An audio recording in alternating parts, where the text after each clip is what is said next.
Oh. La paracha de Toledot nous confronte à un problème très difficile. Il y a deux jumeaux, Yaakov et Esav. Les deux ont été éduqués par les mêmes parents,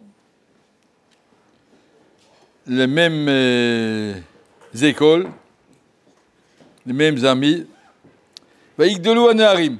Et l'âge de la bar mitzvah, leurs chemins sont séparés. Vaïish Yodéa, Esav Ish Yodéa Tsaïd, Yaakov Ishtam Shevolim. Yaakov il préfère s'asseoir au Beth Midrash, et Esav il aime se promener. Comment ça se fait que deux personnes qui ont eu la même éducation, ils arrivent à des différences pareilles? Et on ne peut pas dire que c'est dans les gènes. On peut dire c'est comme ça, il est né comme ça. Ben, ouais. Si c'est comme ça, on n'aurait plus de Gan Eden Gaïnom. Je suis né comme ça, c'est tout. Moi, je suis né comme Esav. Je suis fait pour ça. Je suis fait pour tuer. Voilà. Donc, ça ne va pas. Il y a sûrement quelque chose de responsabilité. Donc ici, il y a deux personnes égales et le jour de leur bar mitzvah, ils ont choisi leur chemin. Au point que Esav a vendu la Bechora, j'ai rien à en faire. C'était le jour de leur bar mitzvah, un peu après, 2 ans après. 15 ans. Mais en tout cas, on a la même chose à Yom Kippour. Yom Kippour, on doit prendre 2 boucs. La Torah, la Mishnah précise, Shamim bedamim bemare bekoma ou el kichatan keichat. Ils ont la même valeur, la même couleur, la même taille, la même forme, on les a achetés ensemble. 2 boucs pareils. Il y en a un qui va finir dans le Kodesh HaKodashim et l'autre qui finit à Azazel.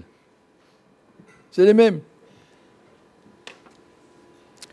La question encore un petit peu plus forte, lorsque Esav, il est revenu de ses promenades, on a dit Chamesh Averot Avaroto Ayom. Ce jour-là, il a fait 5 Averot, il a tué, il a fait une échétie, des tas de méchanceté. Et il est revenu, il a dit Ayef, je suis fatigué, un peu plus. Un Shama est fatigué quand la boule verte comme ça. Alors, il a dit Alitenina Mina donne-moi verse-moi dans ma bouche de ce machin rouge là que tu es en train de cuire. Et alors Yaakov en profite pour lui dire, si c'est tellement important pour toi les lentilles, tu n'as rien à en faire de la Bechora. Vends-moi la Bechora, vends-moi le droit d'aînesse. Et qu'est-ce qu'il a répondu? Tu regardes le Rashi, mais qu'est-ce qu'il a répondu Esav quand on lui a proposé cette affaire? Des lentilles ou de droit d'aînesse? Hine anochi olech lamut, lama zeli Bechora. De toute façon, je vais mourir, à quoi ça sert la Bechora? Alors ils ont fait l'affaire. Qu'est-ce que ça veut dire de toute façon je vais mourir? On me Rashi, il a un riolech lamout.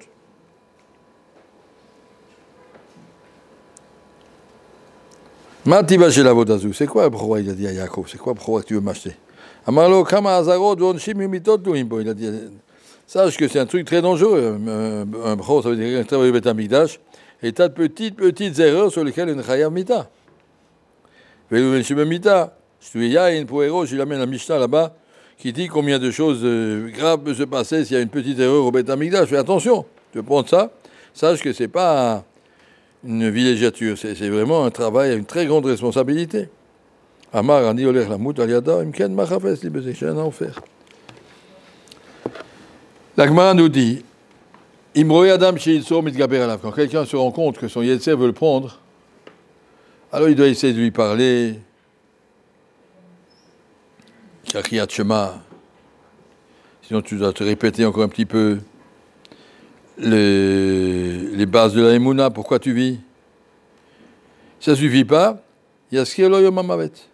Tu dis, mais rappelle-toi, tu vas mourir, tu vas rendre compte, ça m'amuse pas. Si ton yetzer il t'agresse, tu dois le calmer. Alors, une des choses, la dernière étape qu'on peut lui dire, fais attention, l'homme ne fait pas ce qu'il veut, il y a des comptes à rendre. On va arriver là en haut, il y a ce qui est l'oyom amavet, personne n'est éternel. Chacun va mourir un jour. Et les gens normaux, quand on leur rappelle ça, ça les retient. Oh là là, je ne vais pas faire une avéra. Je vais le payer trop cher. Il a fumé une cigarette Shabbat. D'accord, la cigarette c'est sympa, mais le Shabbat c'est beaucoup, beaucoup plus grave. Il va s'arrêter. Il va comprendre. Et ce Yom HaMavet, c'est ça qui a poussé Esav à vendre la Bechora. Il est un Ochir Lamut. C'est pour mourir, ça ne m'intéresse pas. Moi, ce qui m'intéresse, c'est Olam Hazé. La même idée, l'homme est mortel. Si quelqu'un est branché sur Olam Hazé, je te dirais, oulala, il faut profiter. On ne sait pas combien de temps on vit, il faut se dépêcher. Oui, il y a des yaourts, c'est marqué dessus, YOLO, you only live once.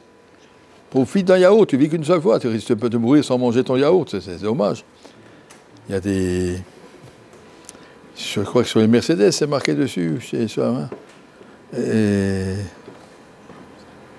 On vit qu'une fois, c'est pas marqué comme ça exactement, mais... Ou bien Coca-Cola, Ta'am HaChaim. Si tu n'as pas Coca-Cola, tu ne sais pas pourquoi tu vis. Ta'am HaChaim, quoi. Oui. Bon, je ne veux pas faire la publicité pour tous ces machins-là, mais il faut comprendre, tous ces gens qui vivent pour Olam Hazé, leur plus grande terreur, c'est de mourir. Mais tout perdre, ça s'arrête. On arrive au cimetière et ça y est, c'est fini, il n'y a plus rien. Ne même pas penser à plus tard. Après, il sait que c'est encore plus grave, mais il s'accroche à Olam Hazé de toutes les forces. Alors que celui qui veut vivre pour sa neshama, alors il sait, il dit, maman, fais attention, prépare-toi. Il y a des comptes à rendre. La Gemara nous dit, le tzaddik, quand il doit mourir, que Mishral binita mechalaba, c'est comme enlever un cheveu dans une tasse de lait, il meurt facilement. Alors que le rachat, c'est comme de la laine qui est accrochée dans les ronces, tu tires, ça s'accroche, la neshama, elle ne veut pas partir, je veux rester, je veux vivre, il y a encore un match, il y a encore un truc, je veux pas... Ouais. Et les autres, au contraire, ils sont prêts à partir. Lisez les Midrashim sur la paracha la semaine dernière. Donc, qu'est-ce qu'on va dire? La question est, comment ça se fait que deux personnes égales choisissent deux chemins différents et opposés au point que Yom HaMavet va dire à Esav, dépêche-toi, profite. Et Abel va dire à Yaakov, attention, prépare-toi, tu vis pas pour Olam Hazé. Olam Hazé, ça dure 100 ans, après ça dure des milliards d'années, donc il faut savoir peser. Donc le choix se fait quelque part. Comment ça se fait qu'un choisit comme ça, un choisit comme ça? Qu'est-ce qui a fait qu'ils se sont séparés? Qu'est-ce qui les a séparés? Il y a un Mishnah dans Pirkei Avot qui nous répond, mitzvah, mitzvah, avera, avera. Tu as fait une avera. Tout le monde fait une avera, ça peut arriver. Dépend comment tu continues. Si quand tu as fait une avera, une argacha, c'était sympa. Tu as mangé une glace au lait juste après la viande, tu as oublié.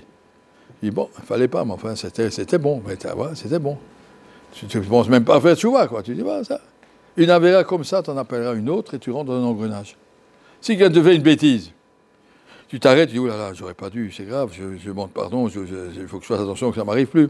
Tu te réfléchis, donc tu t'accroches sur le bon côté. Tout se passe au niveau des premiers avéros. Tu fais une avéra, tu t'accroches dans un système. Alors, je peux toujours la possibilité de revenir, c'est plus en plus difficile. Plus tu t'écartes, plus c'est difficile. Fais attention, au début de sa carrière, attention, chaque chose, fais attention qu'elle soit juste, et si elle n'est pas juste, corrige tout de suite. Parce que si tu te mets sur une mauvaise route, après c'est beaucoup plus difficile à ramener. Donc on peut dire que peut-être jusqu'à l'âge de 13 ans, ils étaient pareils, extérieurement, Vada, ils étaient pareils. Et ça, il avait une tête avec des péotes comme Yaakov, il avait les mêmes casquettes, le même costume, comme un Bachou Yeshiva, comme normal. On sait que la tête de Esav, où c'est qu'elle était enterrée? Dans Merat Amarpela, sa tête, elle était parfaite, il connaissait toute la Torah, il connaissait, c'était un bon, un Hamdan. Mais son corps n'a pas suivi.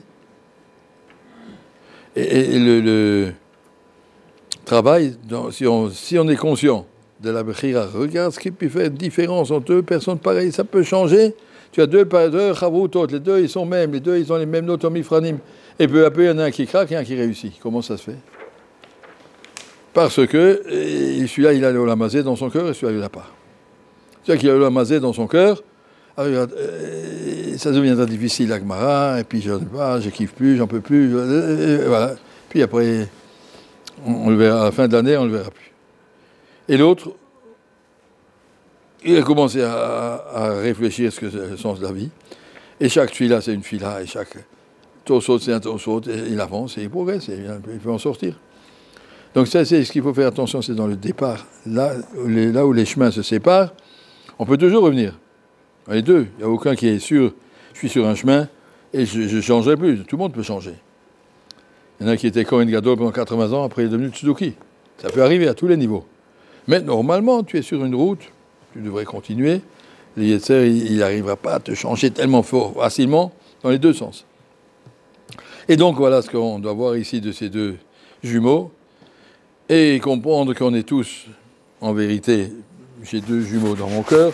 Je dois savoir les gérer. Si je vais à droite ou je vais à gauche, je peux très bien réussir ma vie ou rater ma vie, Khalila. Et chacun, Rabbi Eliezer, au moment de mourir, il a dit « Je ne sais pas où c'est, comment m'amener. Je n'ai encore pas terminé. Peut-être, en dernière minute, je vais tomber de l'autre côté, sur l'autre chemin. » Un homme doit être conscient qu'on est toujours dans le choix. On est toujours dans une brira, Kadosh Baruch Hu te met des nisyonos un derrière l'autre. Chaque fois que tu dis Hashayatsa, tu peux le dire bien ou mal. Chaque fois que tu manges, tu peux manger bien ou mal. Chaque fois que tu fais un toast, tu peux faire bien ou mal. Tout, tu peux tout faire. Chaque fois que tu parles à quelqu'un, tu peux parler bien ou mal. Tu peux lui rendre service, au contraire, et essayer de l'enfoncer. Tout est chaque seconde. Et mais là, comme ça qu'on grandit en réfléchissant sur ce qu'on a fait, mets-toi sur le bon chemin parce que l'autre chemin, il n'est pas loin. Il n'est pas loin. On est très proches, on est jumeaux et on peut se séparer facilement. Qu'Hachem nous aide à suivre le bon chemin. Merci.